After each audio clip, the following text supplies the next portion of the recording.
इस वीडियो में अभी हम बात करने वाले हैं कि एक बीएसएनएल का सर्वत्र करके एक स्कीम आया है। वो सर्वत्र स्कीम है क्या चीज़, उसके बारे में हम जानेंगे। अभी मेरे पास एक सैरोटेक का वारंटी है, उसमें कैसे सेटअप करना है ये भी हम देखेंगे और सेटअप करके भी आपको बताएंगे कि उसमें क्या क्या सेटअप करना है। कि जैसे कि आप देख सकते हैं कि मेरे पास एक सैरोटेक का वारंटी है, तो सैरोटेक का वारंटी के थ्रू हम क्या करेंगे, इंटरनेट को कनेक्ट करेंगे। तो अब बताते हैं कि सर्वत्र स्कीम है क्या चीज़। सर्वत्र स्कीम एक ऐसा स्कीम है कि आप मान के चलिए कि आपके पास मेरे पास एक वारंटी लगा हुआ है, जिसके थ्रू मैं इंटरनेट अभी यूज कर रहा हूं, और ये इंटरनेट अभी करीब मेरे पास 3000 GB मंथली का स्कीम है। तो अभी हुआ ये कि मैं अभी यहाँ पे हूँ घर पे, तो अभी इंटरनेट यूज कर रहा हूँ। अगर मैं दूसरे जगह चला गया, मान के चलिए अभी मैं बिहार में हूँ, दूसरे स्टेट में गया, तो दूसरे स्टेट में जाने के बाद मुझे वाईफाई एक्सेस करना है, और वाईफाई एक्सेस करना है तो किसी कस्टमर का वाईफाई मिला, तो उससे हम अपना वाईफाई का हम यहाँ पे हम बिल पेमेंट कर रहे हैं, लेकिन वहाँ का वारंटी यूज कर सकते हैं। कैसे यूज करेंगे अभी हम दिखाते हैं।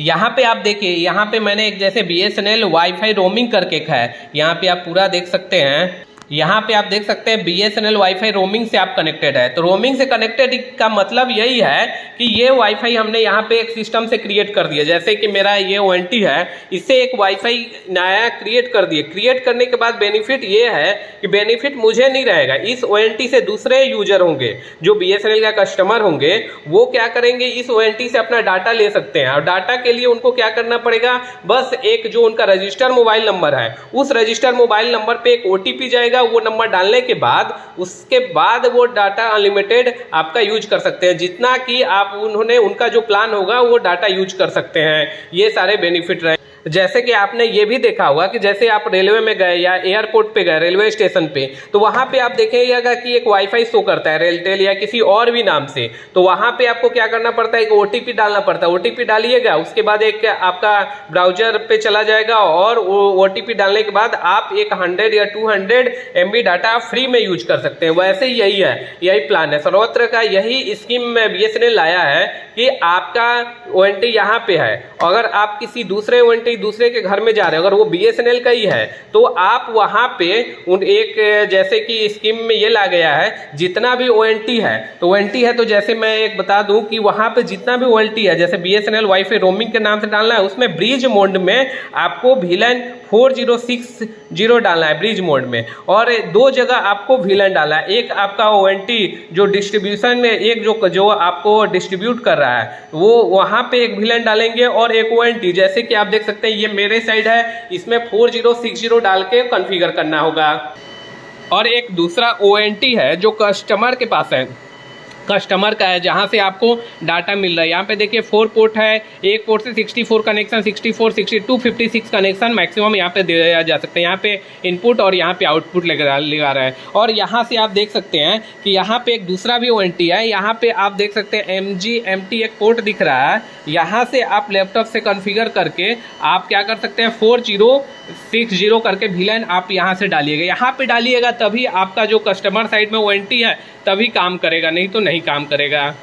यही काम आप देखिए, यहाँ पे माइक्रोटिक का एक एयर फाइबर है। एयर फाइबर में भी आपको VLAN 4060 डालना है और कस्टमर साइड में भी डालना है, ताकि आप एयर फाइबर दूसरे जगह भी जाकर यूज करते हैं तो आप उस डाटा को यूज कर सकते हैं।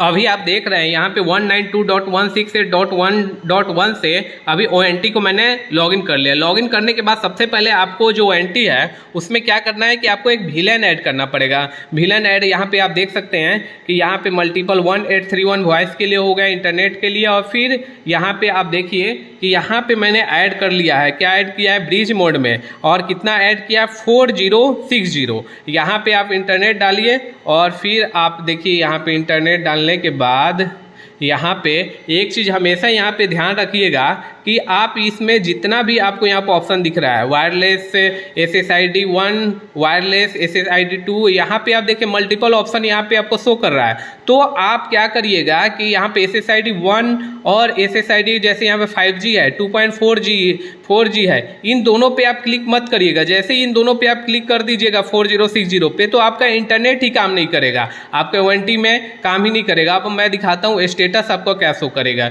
जैसे ही आप यहाँ पे देखिए, यहाँ पे आपको 3 VLAN दिख रहा है। जैसे कि आप देखिए यहाँ पे आपको 1831 वाला दिख रहा है, 31 वाला दिख रहा है, 1831 वाला दिख रहा है, वो 31 वाला किसका है, टेलीफोन के लिए है। यहाँ पे आप देखिए 1353 आपका दिख रहा है, ये क्या है, इंटरनेट के लिए दिया गया है। और वहीं 4060 आपका जैसे ही आप कस्टमर साइड में डालिएगा तो ये स्टेटस जब तक ऑफ नहीं होगा आपका जो सर्वत्र स्कीम है, जो रोमिंग स्कीम है BSNL का, वो काम नहीं करेगा। तो ये आपको पहले काम करना है। और दूसरा चीज़ ये वाला जैसे ब्रिज मोड में आपने कर दिया, करने के बाद फिर क्या करना है कि जैसे अभी मेरे पास अभी दिख रहा है जैसे 5G वाला है, तो 5G वाला में क्या करना है कि एक नया SSID क्रिएट करना है। तो नया SSID आपको क्रिएट करने के लिए क्या करना है, यहाँ पे जैसे दिखा रहा है मल्टीपल AP, तो मल्टीपल AP में हमने क्या किया, BSNL वाईफाई, यहाँ पे आप पूरा देखिएगा तो मैंने यहाँ पे रोमिंग दे दिया और यहाँ पे AP2 करके यहाँ पे क्लिक, जैसे ही इसको ऑफ करेंगे तो ये वाईफाई काम करना बंद कर देगा। जैसे मान के चलिए नेक्स्ट अगर और ये क्रिएट करना है तो यहाँ पे आप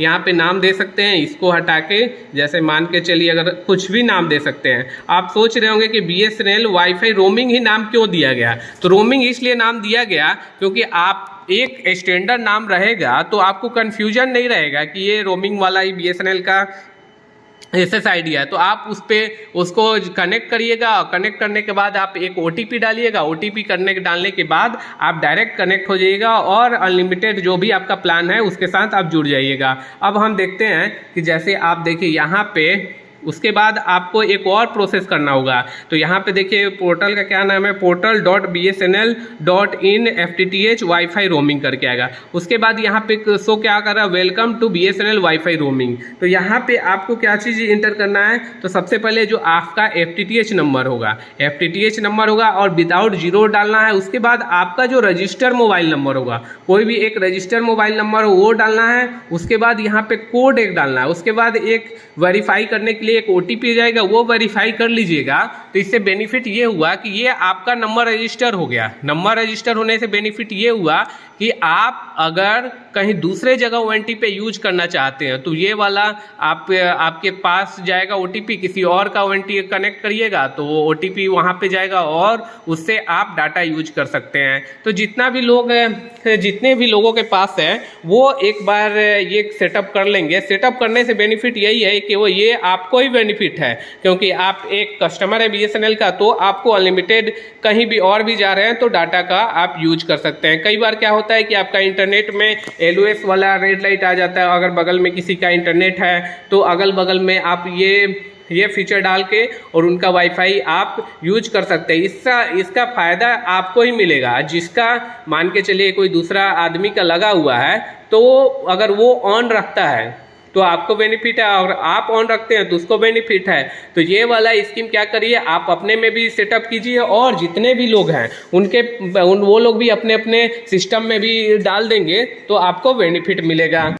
और एक और डाउट होगा बहुत सारे लोगों का कि जैसे आप WLAN सिक्योरिटी में जाइएगा, WLAN सिक्योरिटी में जाने के बाद जैसे कि मैंने क्रिएट किया था BSNL वाईफाई रोमिंग, तो रोमिंग करने के बाद यहाँ पे आप देखिएगा कि यहाँ पे एक पासवर्ड यहाँ पे शो कर रहा है। तो पासवर्ड यहाँ पे ऑटोमेटिक ले लिया है। तो ये ऑटोमेटिक ये आप इसमें क्या करिएगा, WPA इंटरप्राइजेस में यहाँ पे नन करके अप्लाई कर दीजिए ताकि कोई भी वाईफाई वहाँ पे पासवर्ड डालने का ज़रूरत नहीं। क्योंकि अगर आप पासवर्ड डाल दिए तो फिर आप कनेक्ट नहीं हो, जो दूसरा पर्सन है वो इसको यूज नहीं कर पाएगा। ये चीज़ भी आपको ध्यान रखना है, ये सारे स्कीम जो BSNL का है। Thank you for watching. अगर कोई और भी डाउट होता है तो आप एक बार कमेंट कीजिएगा। ये सारे आप देख सकते हैं कि ये अभी मेरा जो NT है उससे अभी हमने ये कनेक्शन क्रिएट कर लिया है।